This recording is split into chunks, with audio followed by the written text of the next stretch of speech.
देश में लोकसभा के चुनाव चल रहे थे। लोकसभा चुनाव के दौरान भी बिहार के हर एक लोकसभा हर एक जिले में जाने का मौका मिला। वहां पर भी प्रधानमंत्री जी के द्वारा किए गए कार्यों को और मुख्यमंत्री नीतीश कुमार जी के प्रयासों को आप लोगों के बीच रखने का मैंने कार्य किया।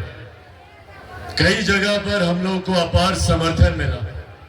परिणाम स्वरूप केंद्र में तीसरी बार पुनः प्रधानमंत्री नरेंद्र मोदी जी के नेतृत्व में एनडीए की सरकार बनी। ये एक बड़ी उपलब्धि आप लोगों की वजह से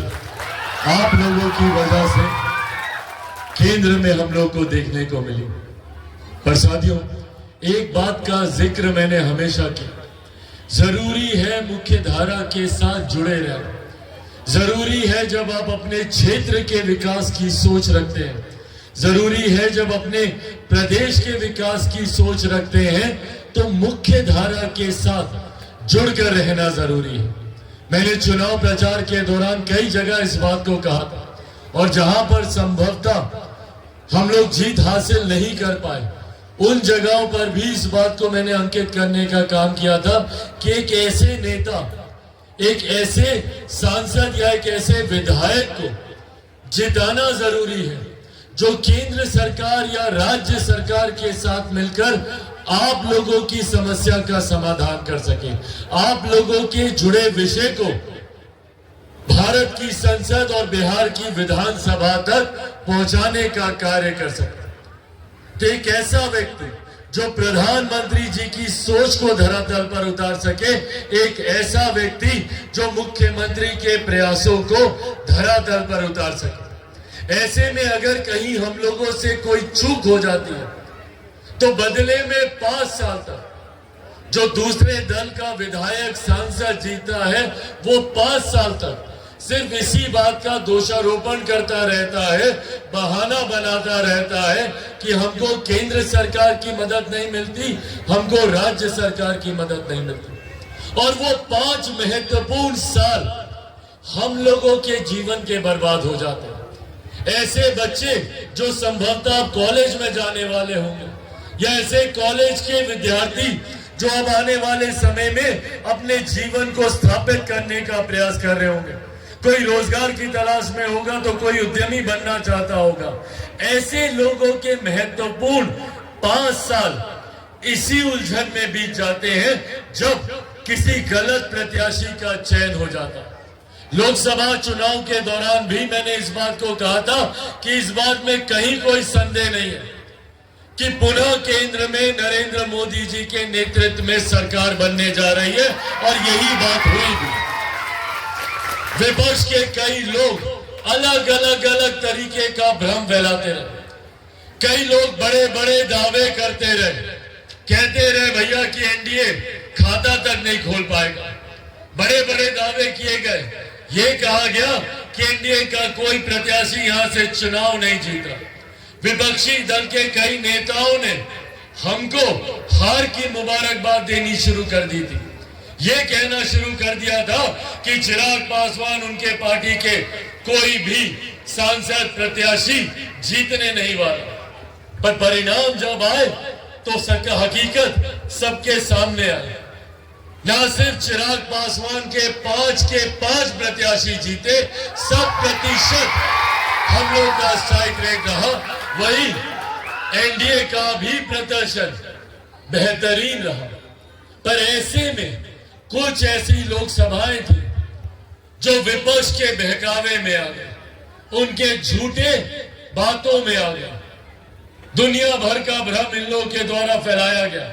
कभी कहा जाता था कि भैया संविधान खतरे में है, फिर कहा जाता था कि अगर इन लोग की सरकार आई तो आरक्षण को समाप्त कर दिया जाएगा, लोकतंत्र की हत्या हो जाएगी।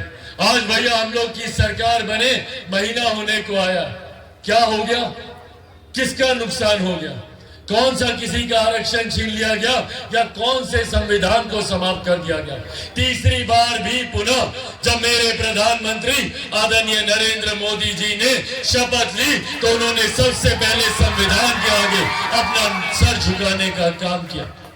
और मैं पुनः आज आप लोगों के सामने एक केंद्रीय मंत्री की हैसियत से खड़ा होकर आप लोगों को यह विश्वास दिलाना चाहता हूं, आप लोगों से यह वादा करके जाना चाहता हूं, आप लोगों के पहरेदार की भूमिका में चिराग पासवान केंद्र में एनडीए सरकार में अपनी भूमिका को निभा रहा। आप लोगों के ऊपर 7 जन्म में कभी कोई आज चिराग पासवान नहीं आने देगा, ये वादा आप लोगों से करके जाता हूं। और ये वादा भी आप लोगों से करके जाता हूं कि जब तक चिराग पासवान जिंदा है, ना संविधान को कोई खतरा है, ना आरक्षण को कोई खतरा। पर हाँ, खतरा होता है जब ऐसे लोग जीत कर जाते हैं जो ना केंद्र सरकार में प्रधानमंत्री नरेंद्र मोदी जी की विकास की नीतियों से सहमति रखते हैं, ना हमारे मुख्यमंत्री नीतीश कुमार जी की सोच का समर्थन करते हैं। ऐसे में जब बिहार में एक डबल इंजन की सरकार चल रही है, ऐसे में अगर कोई धारा के विपरीत अगर किसी प्रत्याशी का चयन हो जाता है तो 5 साल सिर्फ सत्ता से लड़ाई लड़ने के अलावा वो व्यक्ति और कुछ नहीं करता। हम लोग लगातार जाते रहेंगे अपनी कागज पत्री, अपना दरखास्त उस व्यक्ति के पास लेकर, और वो व्यक्ति बदले में क्या बोलेगा कि हम क्या करें, केंद्र सरकार हमारी बात नहीं सुनती, राज्य सरकार हमारी बात नहीं सुनती। तो भैया फिर आप जीते काहे के लिए, आप चुनाव काहे के लिए लड़े? अगर विपक्ष को बात बात पर अगर यही बहाना देना है तो भैया वो चुनाव में क्यों आ? और यही आग्रह करने आज आप लोगों के बीच आया, आप लोगों के बीच आया हूं इस बात की जानकारी दे और यह आग्रह करने कि एक बार हम लोगों से भूल हो चुकी है, अब गलती से भी हम लोग को इस भूल को दोहराना नहीं है। जिसको केंद्र सरकार की योजना या राज्य सरकार की योजना का लाभ नहीं मिल रहा, हर उस व्यक्ति, हर उस परिवार को उसका लाभ मिले, इस बात को सुनिश्चित कराने की जिम्मेदारी आदरणीय मंडल जी की होगी।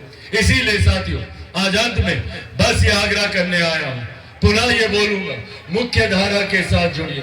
केंद्र में एनडीए की सरकार है, राज्य में एनडीए की सरकार है। ये जिम्मेदारी हम सब की बनती है कि एक ऐसे प्रत्याशी को यहां से जिताकर भेजे जो जीतने के बाद मुख्यमंत्री जी के बगल में बैठकर हम लोगों की समस्या का समाधान करे, प्रधानमंत्री जी से बातचीत कर बड़ी से बड़ी योजना अपने क्षेत्र में लाने का काम करे।